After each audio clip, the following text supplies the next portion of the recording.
Ito na, sandali, alas 6:09 ng umaga, sandali, ito yung mga nag-aabang ho kanina na ibalita ho natin do dahil meron pong magaganap po na 2 araw, transport strike. Yan ho, simula ho bukas ng umaga hanggang sa Martes. 2 araw, September 23, September 24. Ang makikibahagi ho dyan, grupong Manibela at saka Piston. Pero makakausap naman natin ngayong umaga ay ang grupo naman ng Altodap. Alamin natin ang reaksyon nila kasi syempre hindi naman ho maikakaila na maaring makamahirapan ng pagsakay ng ating mga commuter, mga pasahero bukas. May pasok kailangan ho ng may masakyan. Paano pag wala? Ang grupo naman na hindi magtitigil pasada, kunan natin ng reaksyon tungkol dito sa plano ng ibang grupo. National President ng Altodap, nasa linya natin si Sir Boy Vargas. Sir Boy, magandang umaga po sa inyo. Sa buwan naman ng balita po ito, si Weng de la Peña. Sir Boy? Ay, magandang umaga po, Weng. Opo. Salamat.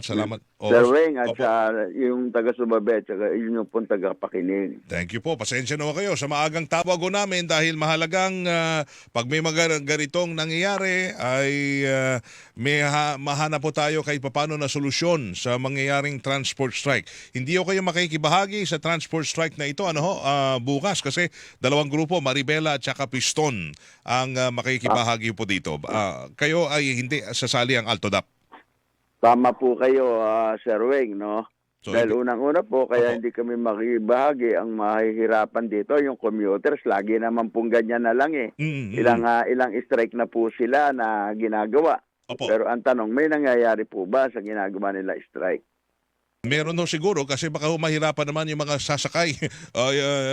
Yun lang ang gusto kaya napatawag ko kami kasi baka para hindi naman mahirapan yung mga pasahero natin, ang plano ng Altodap po tungkol dito? Sa tingin ko po, meron po kasi marami rin po kaming mga rota na yung pong mga tao namin ay bibiyahe. Ewan ko lang po kung ano yung mangyayari sa ginagawin nilang strike dahil yan po lagi naman nilang ginawa Pero sinasabi po nila na nahihirapan ng mga mananakay. Malalaman po natin bukas kung ano po yung mangyayari dahil kami po Magnificent Seven ay hindi po naman kami sasama. Lagi naman po kaming hindi sumasama dito sa ginagawa po nilang strike Kasi kami po ay pinibigyan po namin ng protection yung mga mananakay po natin na sana para hindi po sila mahirapan. Yung ang sabi mga 20,000 na mga miyembro ang makikisa. Kaya ho bang mapunan ng Magnificent Seven ang mga ruta na mawawalan ng mga makikibahagi naman na ibang grupo sa Tigil Pasada? Pwede ho bang mapunan yan ang grupo ninyo? Pwede ho magpadala or kailangan pa ng permit niya na dito sa ruta na to may kakulangan? Baka pwede yung ibang grupo naman na galing sa ibang ruta ilipat dito. Meron bang ganun? Yan naman po ay ginagawan po naman ng pamamaraan ng mga local government na kung saan nakaalalay po sila, nakahanda po yung kanilang mga libre sakay, lalo po ang MMDA, tapos yung pong mga local government ay kahit po saan lugar, makahanda po naman sila sa libre sakay. Actually po, sa ngayon nga po, yung mga kahit hindi po nag-i-strike, yung pong Quezon City may libre sakay na medyo nahihirapan po kami doon sa libre sakay ng Quezon City. Dahil nawawalan kayo ng kita pa sana. Opo, tama po kayo, no? Tama po kayo. Napakadami po noon sa Quezon City, napakadami pong libre sakay ng Quezon City.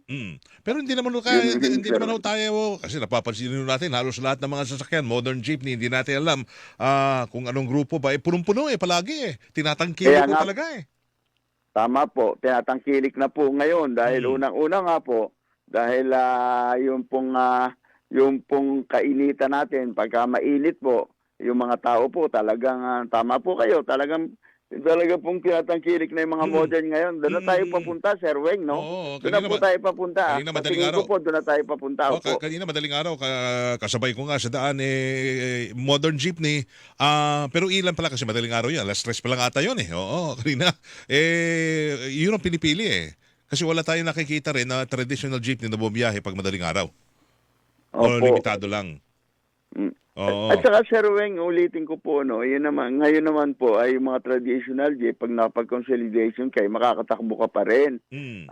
Mayroon po pa kami, parang kulang-kulang 3 taon pa kami binigyan Mm. na kung maganda pa yung unit mo, pwede ka pang tumakbo. Mm. Ngayon, kung ikaw may option na magpalit, magpalit ka na. Okay. Dahil ang mangyayari din po, Sir Weng, no, sa ngayon po, dito po sa rota namin, sa Padilla, Cubao, Kogyo, Cubao, Mm. pag po halimbawa nauna yung traditional jeep, Mm. sa likod yung modern jeep, pag pinara ka po, nakita may modern, ang gagawin, parang iisnabing ka, pupunta sa modern, doon na sila sasakay.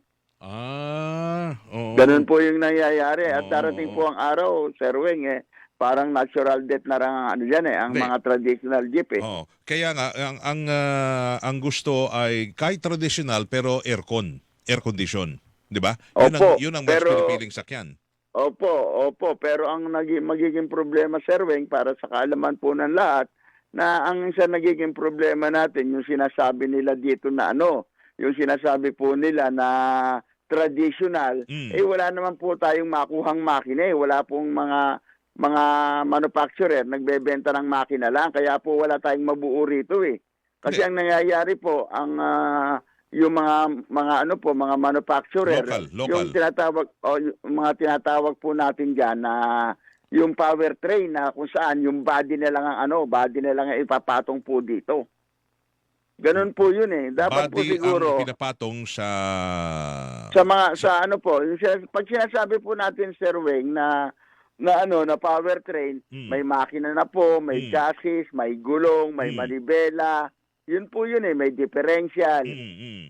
Yun po yung binebenta ngayon ng mga manufacturer. Hindi po sila nagbebenta ng makina lang. Sana po ang gawin ng gobyerno, kausapin ng gobyerno yung mga manufacturer na sana makakuha lang ng makina para makabuo po tayo dito ng kagaya po sarili. yung Icon Jeep natin. Oo. Ganun po yung Sir Weng, hindi lang po kagaya po ng Francisco, kagaya po ni itong si Singson, si Gob Chavit Singson, natutulong po sa transport. Pero ang ilalagay po nila ay ilalagay po yung tawag dito, electric. Electric po ang ilalagay. Okay yun. Opo, okay po yun. Pero kailangan po ay end-to-end, meron po tayong charging station. Yun ang wala pa tayo masyado. Opo, wala pa po tayo. At saka, di ba, matagal yan pag sinacharge? Yun nga po Yun nga po yung nakakatakot doon Oo. Okay. Di po ba? Pero sandali, Sir Boy, ito, ang grupo hong Manibela, ang sabi nila, ang problema nila ngayon, gusto nila sa modernization, pero ayaw nila doon ho sa consolidation. Yung pa rin ho kasi paano ba natin masusolusyonan ito nang lahat ho tayo ay nagkakaisa? So, isa lang naman din ang layunin na pagsilbihan ng taong bayan.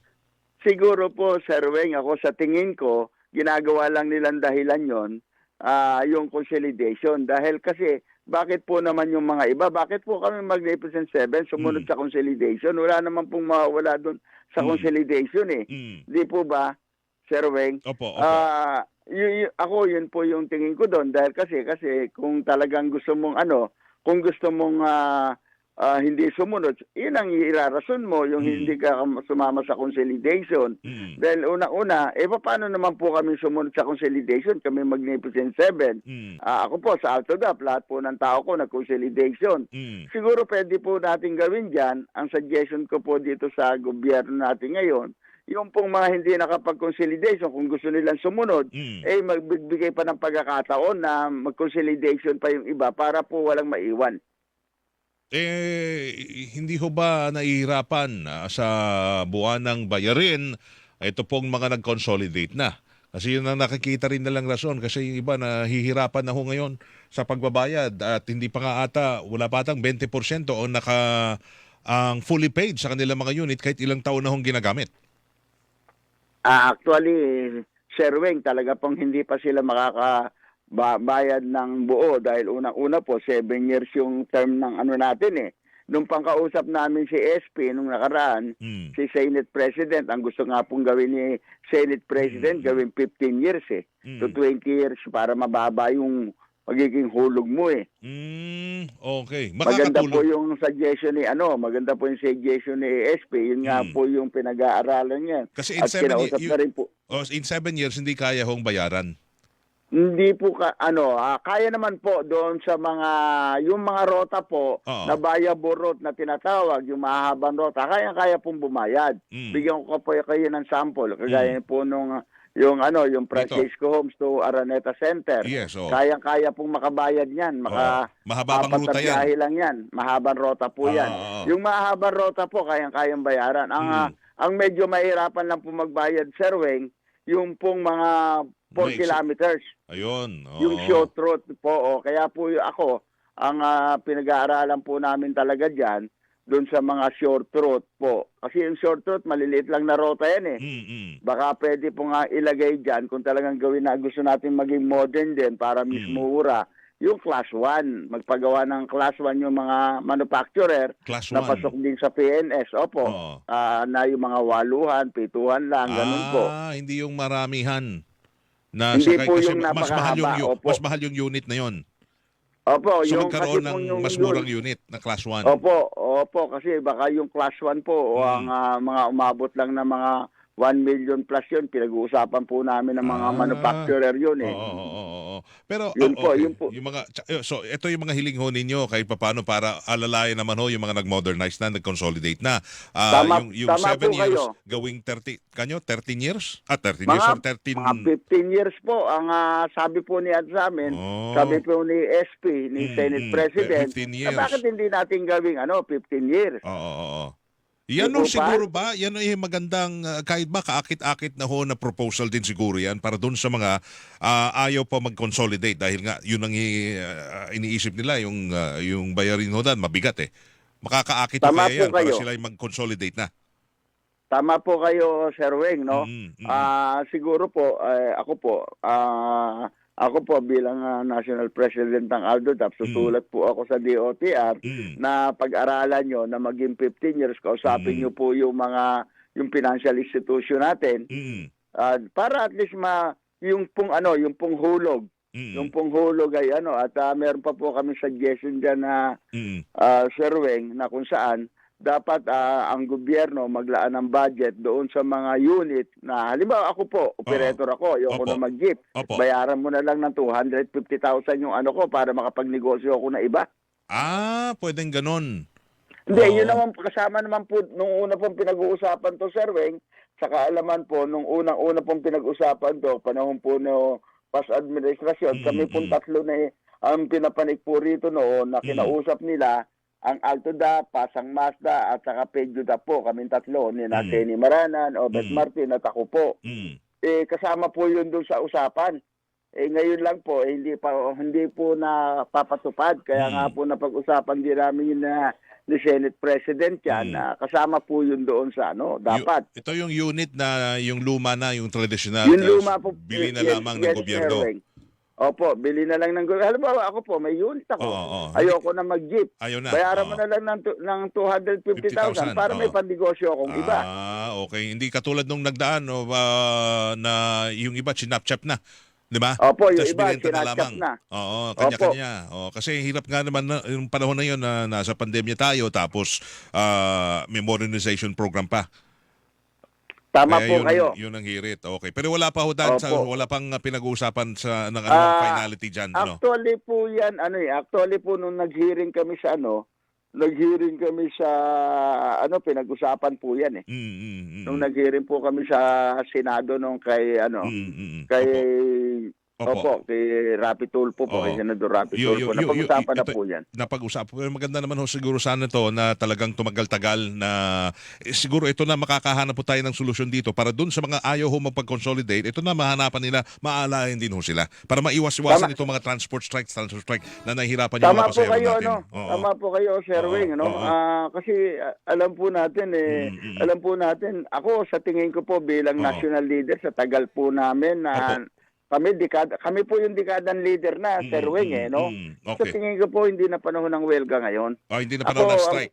hindi na po panahon na strike ngayon Oo. kasi unang-una, ulitin ko, ang nahihirapan lang po mananakay eh. Yun, okay. Mananakay po lang ang nahihirapan. Kaya ako po dapat makipag-dialogo na lang tayo. Kunin natin sa lamesa po, Sir Wayne, no?